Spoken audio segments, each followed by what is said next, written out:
My name is Jessica Rosenkrantz. I'm from Nervous System, and I am a computational designer. What do my close relatives think I do? Well, I think my sister understands the best what I do, and she knows that I'm a designer who works with code and digital fabrication.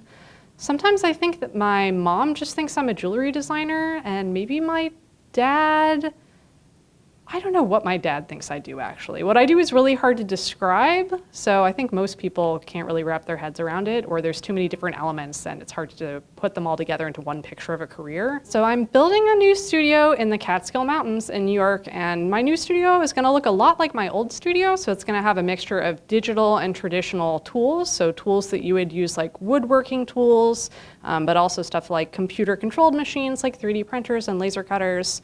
We have ceramics tools like kilns, and probably some new stuff that I haven't thought of yet because it's going to be a lot bigger.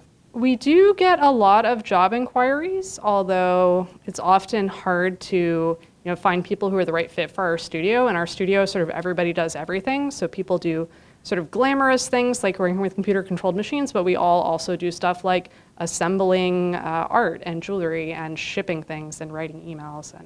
And we're not very hierarchical in my studio. We have a number of collaborations. Some of them are with larger companies, like we're doing work for New Balance and Nike, and some of them are just with individuals. One of the collaborations that I'm the most excited about right now is a collaboration we have with Jordan Miller, who is a bioengineer at Rice University, working on a project that's all about 3D printed organs. All across sort of the biological world, we see very intricate structures, which are sort of on many different scales. So if you look at something like a leaf, it has its form, but if you look closer, it has a structure of veins, and if you look closer at that, they're made up of a structure of cells. And 3D printing is pretty great for rendering those sorts of structures in reality, structures that are extremely intricate and ornate and would be very difficult or cost ineffective to produce any other way, can be made quite simply using 3D printing. So I think it works well to let me realize my obsessions with nature and how nature creates shape and form and turn that into products. I would like to spend a day living as coral.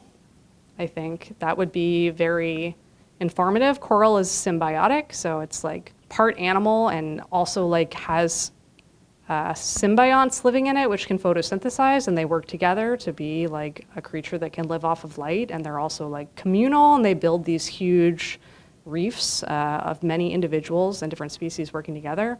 I think that would be an interesting perspective to have. I don't know, actually the pure imagination theme does not resonate with me particularly strongly. I mean, there's the Willy Wonka vibe, and I love Roald Dahl and that movie and the book. It's like, what is pure imagination? Is anything in life pure? No. You can't ever just have pure imagination. You also have to have pragmatism, worrying about how much things cost, worrying about the ethics of things, worrying about so many different elements.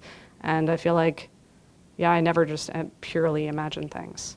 I guess in 10 years, I'm hoping I am working happily and productively in my studio in the Catskill Mountains across from waterfalls, and I go hiking every morning, and then I go into my studio and I work on projects that range from 3D printed organs to giant outdoor sculptures and small jewelry pieces that are affordable, which anybody can have in their own home. The biggest challenge I'm facing in my professional life right now is probably that I don't totally know what I want to do.